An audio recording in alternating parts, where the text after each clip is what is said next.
Hi, today I'm going to be talking a lot about emotional unstable personality disorder, which is the new name for borderline personality disorder, otherwise known as BPD.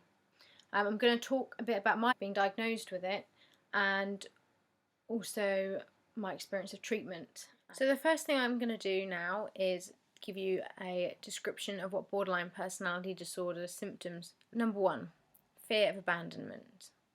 2, intense emotions, especially in the form of anger, and be very difficult to control. 3, difficulty in interpersonal relationships. 4, unstable sense of self or self-image. 5, impulsivity. 6, chronic feeling of emptiness. 7, suicidal or self-harm behaviours.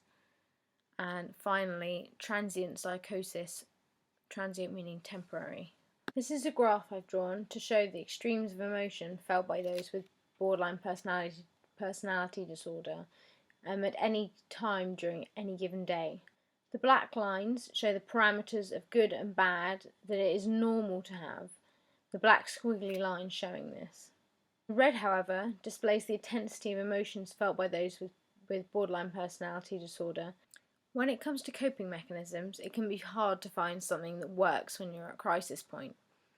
And when at crisis point, traditional methods simply don't work. It's in these sort of moments that I found myself slipping back into my eating disorder behaviours or using self-harm as a means to control my emotions. When it comes to finding methods of coping, I've made myself a mental health first aid box. And I also have a jar, creates a beautiful spinny purple effect which I can find quite helpful to look at as a distraction when I'm starting to feel really agitated. Other coping mechanisms I found include art, mindfulness, and exercise, though the exercise one is one I find a bit more difficult to get into.